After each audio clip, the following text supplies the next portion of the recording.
à la fois. Je ne dirais pas ça, je dirais que je suis toujours en chemin vers la foi.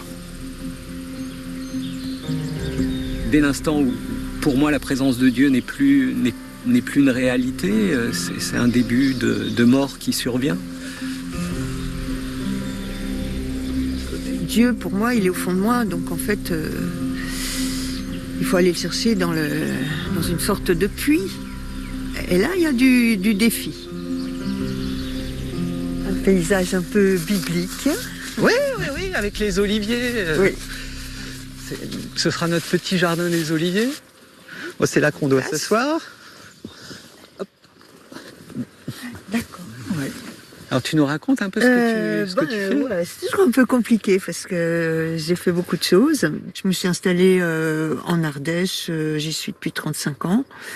Et là, j'ai créé plusieurs façons de vivre à la campagne, un peu marginal, c'est peut-être pas le mot, mais dans les alternatives de l'écologie, avec des groupes, que ça soit artistique ou que ça soit en recherche personnelle. C'était vraiment l'envie de vivre près du sol, quoi, près de la terre. Et des projets. Voilà. Et vous? Je fais beaucoup de choses différentes, mais ouais, un rapport entre culture et spiritualité globalement. Je suis pasteur, mais plus aujourd'hui dans une paroisse. Je l'ai été pendant pas mal d'années.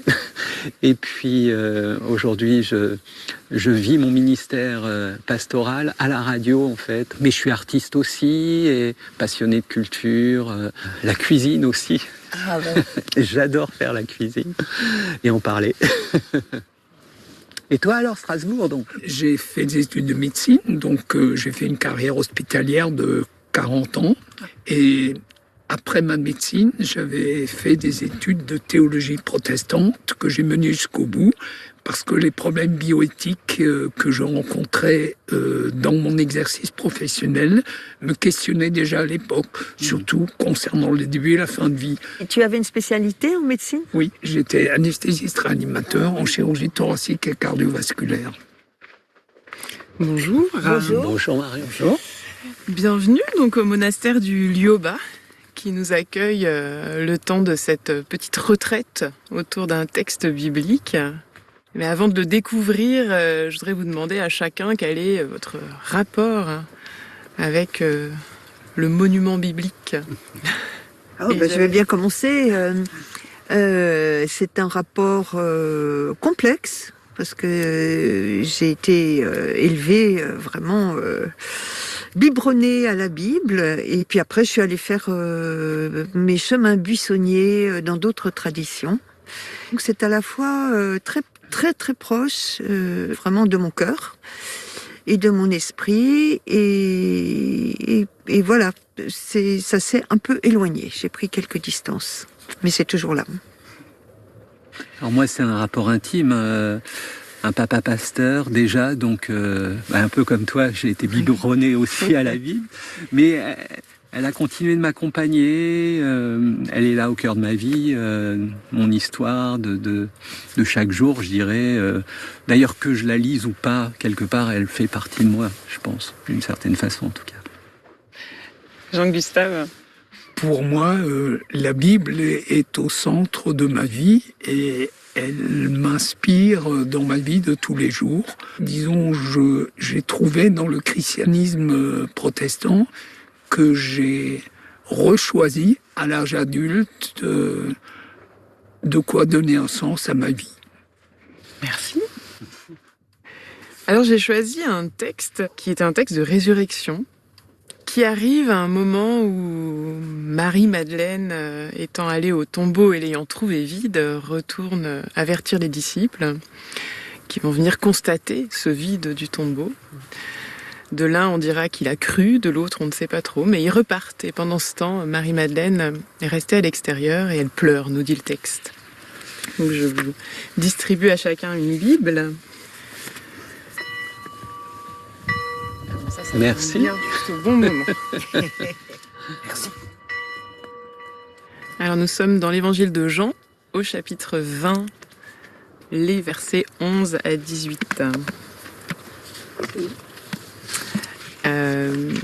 Voilà, il y a un numéro de page. 1768. Ok. C'est dire s'il y a une longue histoire avant. Oui. Page 1768. Marie était restée dehors, près du tombeau, et elle pleurait. Tout en pleurant, elle se penche vers le tombeau, et elle voit 2 anges vêtus de blanc, assis à l'endroit même où le corps de Jésus avait été déposé, l'un à la tête et l'autre aux pieds.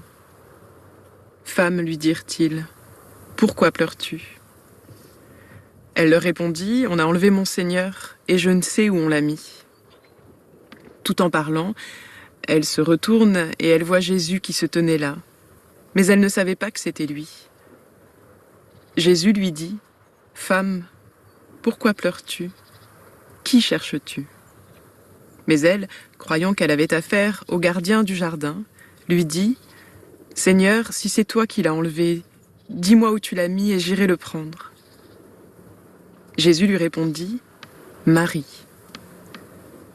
Elle se retourna et lui dit en hébreu, « Rabouni », ce qui signifie « maître ». Jésus lui dit, « Ne me retiens pas, car je ne suis pas encore monté vers mon Père.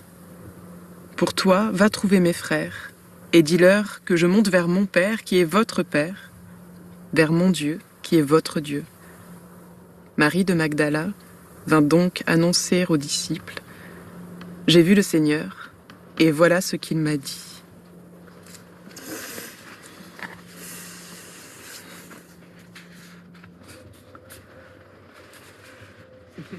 Beau Un texte. sourire Ouais. de Jean-Luc.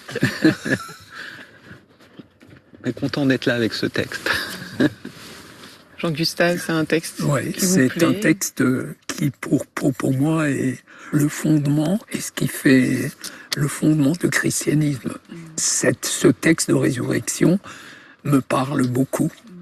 Elisabeth, dans l'école buissonnière, dans le chemin buissonnier par rapport à la ce qui me Bible. frappe dans le texte, c'est ce côté très visuel où on a l'impression qu'on y est et que c'est à nous que ça arrive, cette question de cette disparition et de ces retrouvailles. C'est très incarné comme description. Vous vous sentez prêt à cheminer 2 jours avec Marie-Madeleine. Oui. C'est extrêmement riche. Ouais. Puis c'est beau parce que ça se passe dans un jardin et le faire ici, ça prend sens peut-être. Oui. Mais alors vous avez tout ce beau jardin à votre disposition pour laisser infuser et se déployer ce texte avant qu'on ait un échange.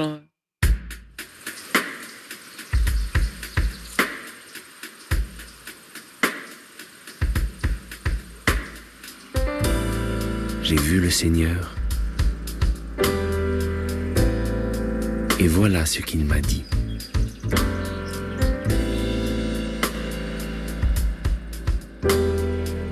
Femme, lui dirent-ils, pourquoi pleures-tu ?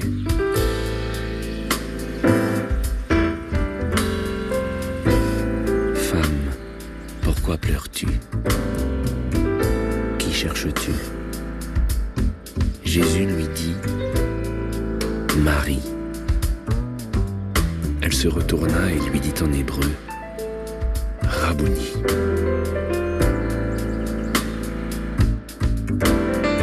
Ne me retiens pas, car je ne suis pas encore monté vers mon Père.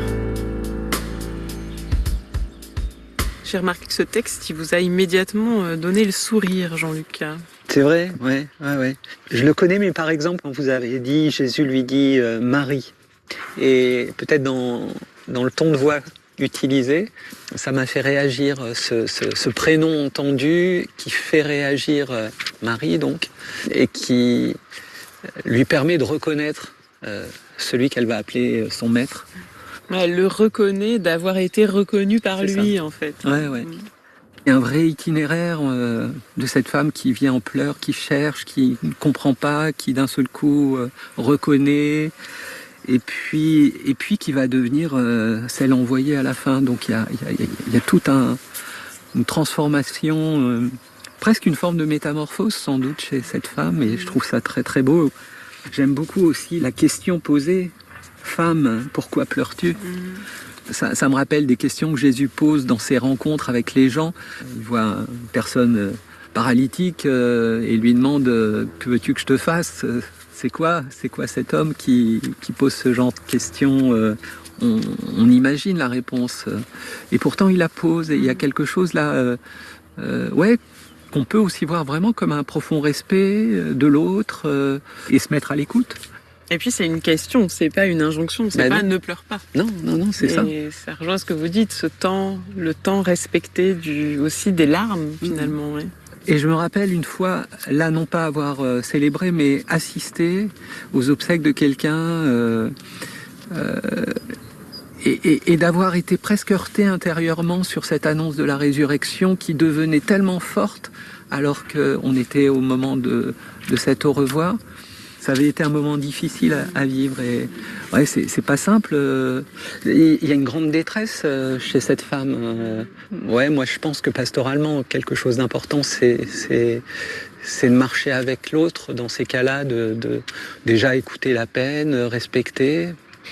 Il y a des choses dans la vie qu'on traverse simplement. J'aime beaucoup ce mot, traverser, moi.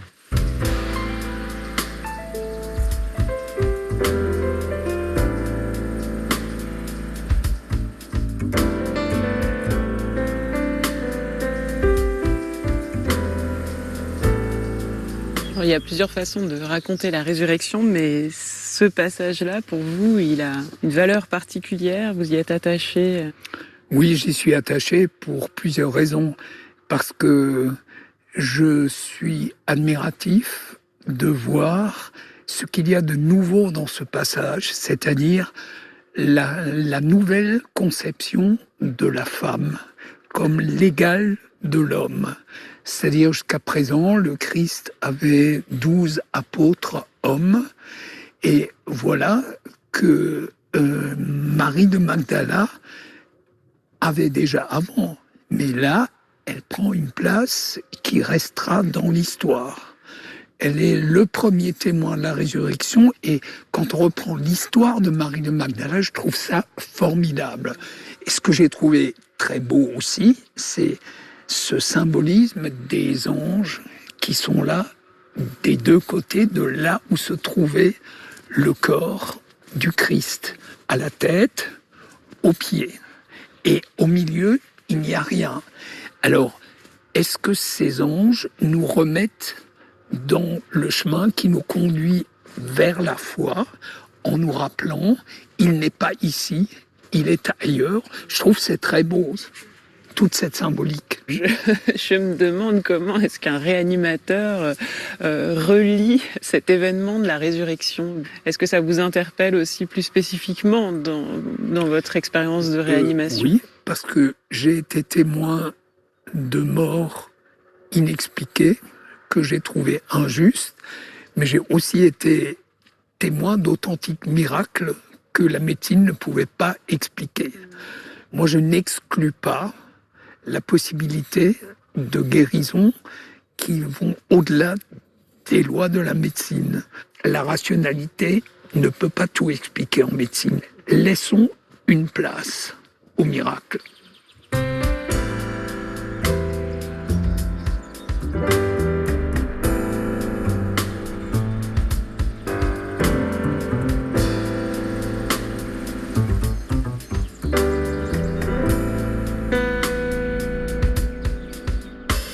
Alors c'est toujours délicat pour moi de choisir des textes de résurrection parce que j'ai peur qu'ils ne fassent pas hospitalité aux personnes comme vous qui partagent pas nécessairement la foi chrétienne. J'ai toujours été accompagnée quand même par cette notion de mort, de résurrection. Je trouve que dans nos vies, nous sommes en permanence en train de mourir et en permanence en train de renaître, soit de façon,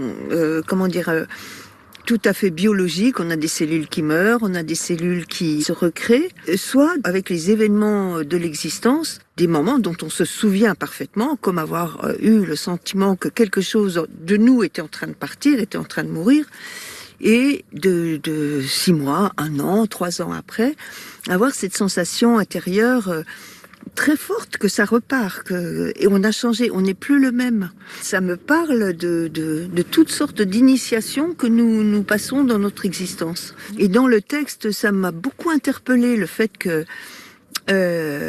Marie-Madeleine ne reconnaît pas Jésus parce que en fait il a changé, il est passé dans une autre dimension. Mais elle le reconnaît quand il la nomme. Et pour moi, c'est un baptême. Quand on met un nom sur un être humain, c'est qu'on le baptise. Donc, c'est en étant baptisé qu'elle le reconnaît.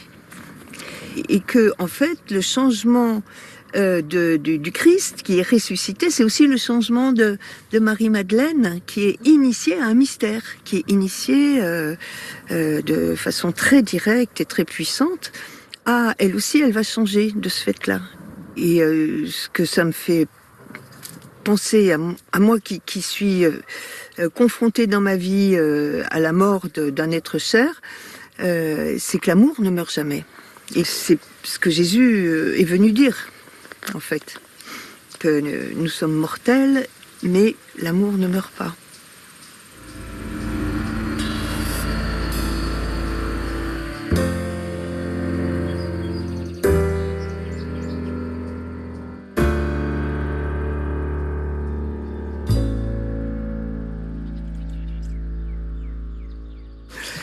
Alors en Alsace, on a une tradition qui est de constituer un arbre de Pâques. Et du coup, j'avais envie qu'on se fasse notre petit arbre en écho avec ce texte-là, entre mort et résurrection. Moi, ce que j'aime bien faire, c'est prendre quelques petites branches d'arbres fleuris, mais aussi des branches mortes. Donc on choisit... On peut prendre n'importe quelle branche. C'est ça, oui. L'arbre nous laissera faire. Et puis, il a aussi quelques branches mortes, j'ai l'impression. Ouais.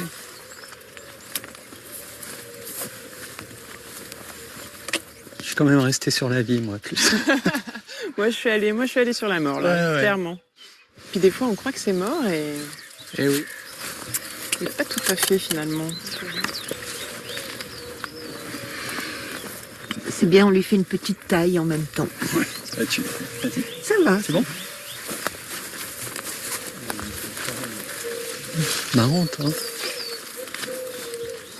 Celui-là aussi, tu vois, il est pas mort. On peut facilement se tromper et croire qu'ils sont morts. Et... Ouais, non. Ça me rappelle quelqu'un. Ouais.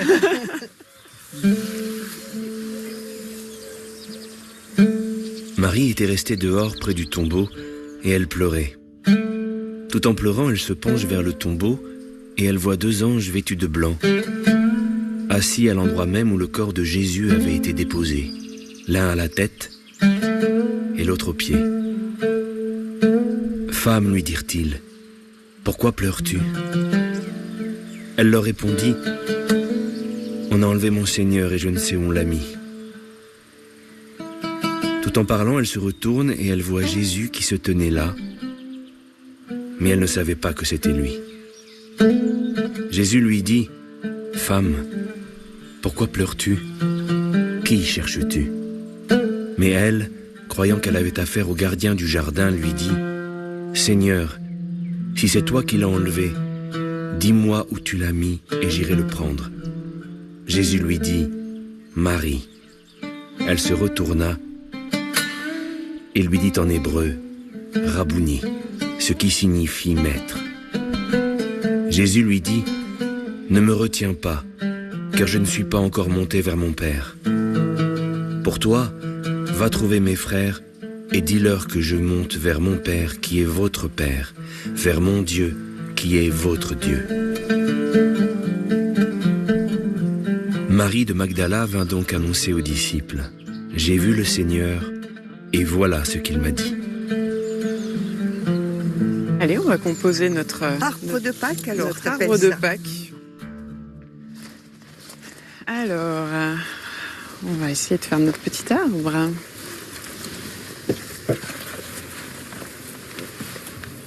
Un petit gâteau.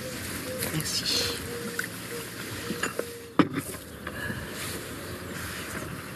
Allez, Ils sont sympas, hein? de l'amandier. Et oui, c'est les frémissements du printemps. Ouais. Oui. Tout à l'heure, c'était magnifique, là, les fleurs qui tombaient des arbres. Voilà, là, il y a du mort et du vivant. J'ai toujours cette anxiété à la fin de l'hiver de voir qu'est-ce qui va repartir ou pas, en fait. Cette frontière entre la mort et la vie. Je me dis, quand on a été réanimateur, nous, c'est pas des histoires végétales. C'est est-ce que cet humain-là que j'ai... C'est la réalité de l'humain que j'ai devant moi. Ouais. Et qui m'est confié le temps où il est entre mes mains, quoi. Tu as eu des fois l'impression d'être dans une solitude terrible par rapport aux tout décisions à prendre. Tout à fait. Bon, les choses se sont quand même beaucoup améliorées depuis qu'il y a des comités d'éthique. Moi, j'aime bien la métaphore des pas dans le sable. Parce que plusieurs fois, elle m'a aidé dans des situations difficiles où je me disais Dieu, tu m'as abandonné, je suis obligé de marcher seul. Puis en fait, je me suis rendu compte, après coup, qu'en fait, il me portait. C'est l'expérience de Marie-Madeleine. Elle croit qu'elle est seule, elle croit qu'il a été volé, elle pleure et elle ne sait pas qu'il est tout près, en fait. En fait, en relisant le texte, là, depuis qu'on en parle, je suis reparti un petit peu avant et il y a plein de mouvements. Marie qui va chercher Pierre et un autre disciple, et puis on a un qui n'ose pas rentrer, l'autre rentre dans le tombeau, et puis après le premier qui n'était pas rentré rentre. Juste avant qu'on prenne la lecture du texte choisi, là, c'est après quoi les disciples s'en retournèrent chez eux. Et le texte donc commence avec Marie était restée dehors. Donc on a les deux qui partent et elle qui reste. Et puis après, dans la rencontre avec Jésus, Jésus lui dit « ne me retiens pas », et après lui dit « va ». Enfin voilà, c'est que du mouvement constamment, et ça me parle beaucoup quant à la vie justement, à la mort et à la vie. Et peut-être que l'une des différences entre mort et vie, c'est le mouvement justement. Oui, puis c'est aussi la question de celui qui part et celui qui reste. Jésus prévient qu'il va s'en aller aussi. Ouais. Il revient pour dire « attention, je ne vais pas rester ».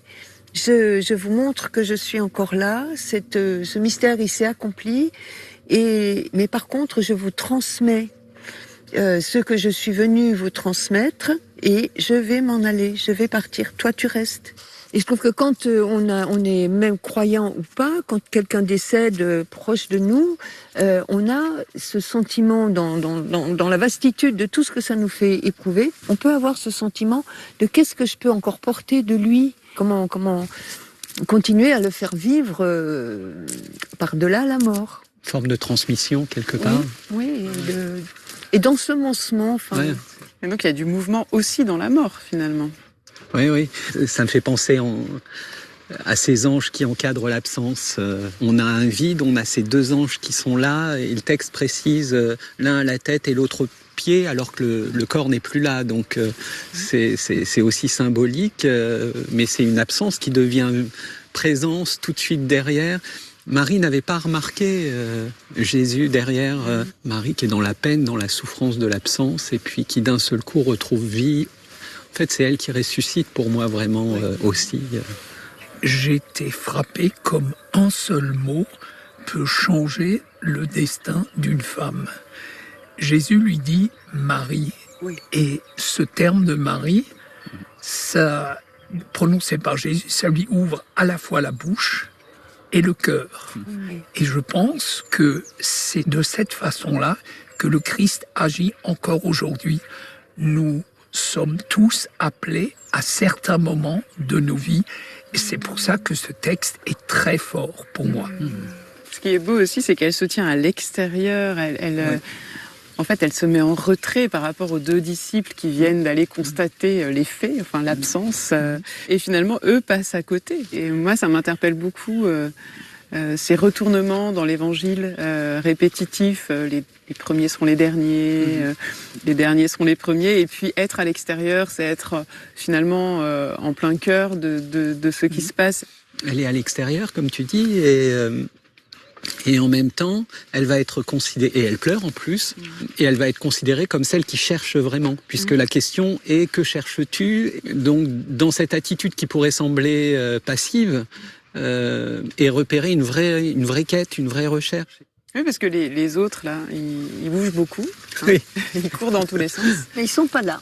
Et ils sont partis, ouais. Ils sont pas là où ça se passe. Ils sont pas là, et c'est aussi quelque chose qui donne à penser sur notre capacité à rester dans le temps des larmes. Et elle accepte de passer du temps à cet endroit-là. Ouais. Et ça, c'est assez subversif. Aujourd'hui, on voudrait... Faut aller vite. Ouais, faudrait faire son deuil. Ouais.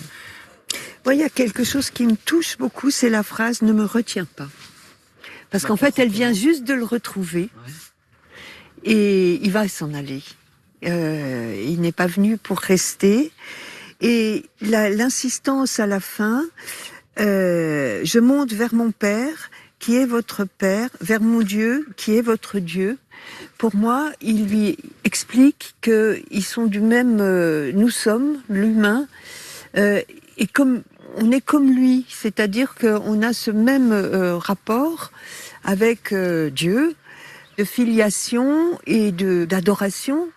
Et un jour, on va monter, nous aussi. La phrase « ne me retiens pas », c'est aussi, toujours pour faire un parallèle avec nos vies, notre vie incarnée, c'est que quand quelqu'un décède, eh bien, il ne faut pas le retenir. Il est parti ailleurs et il est question d'accepter cette chose extrêmement mystérieuse que, voilà, il y en a un qui reste et il y en a un qui part.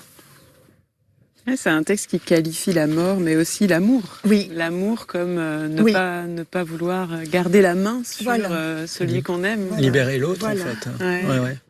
Et on est plutôt à vouloir s'accaparer, en général. Retenir. Enfin, moi, je l'entends même de plein de façons, parce que on tombe vite dans l'erreur de vouloir s'accaparer Dieu d'une certaine façon, d'en faire ce qu'on a envie, de le mettre à notre sauce plutôt que de le laisser être. Et c'est en le laissant être ce qu'il est que finalement je peux devenir ce que je suis appelé à être moi-même. Mais ça va être le temps aussi pour nous de nous séparer. Donc je vais pas vous retenir, mais je vais quand même retenir de très belles paroles, de très beaux moments de ces 2 jours partagés autour de ce texte. Donc merci beaucoup. Merci de nous avoir Merci à reçus. toi C'était de nous avoir reçus. un très bon moment, délicieux. Qu'est-ce que vous retenez, vous? Avec quoi vous repartez de ce moment? Moi, je trouve que on était assez peu prévenus de la forme que ça allait prendre, de qu'est-ce qui allait se passer. Et ça s'est passé avec beaucoup de simplicité et de joie, de rencontre. Pour moi, c'est aussi une rencontre avec un monde qui m'est pas très familier. Votre monde, le monde du protestantisme. Et je me suis régalée.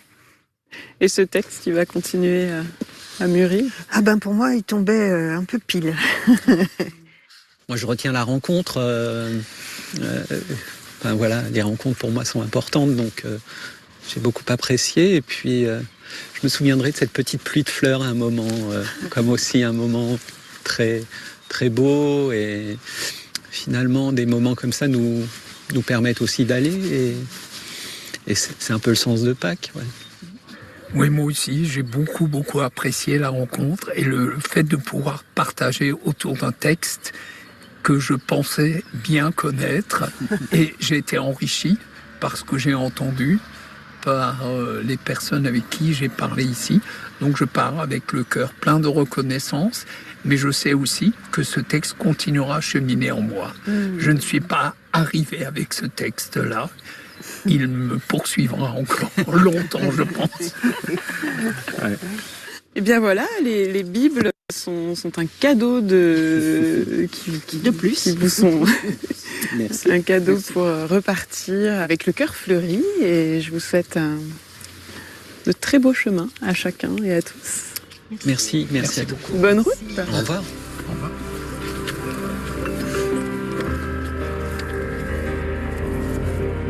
C'était fort. Ah ouais. Alors le texte était tellement aussi porteur de sens. C'est intéressant parce qu'on a du cheminement différent. On se retrouve sur une même base, la base de la vie humaine. Et là, finalement, il n'y a plus de théologiens, Oui, c'est le cœur qui parle, c'est tout ça.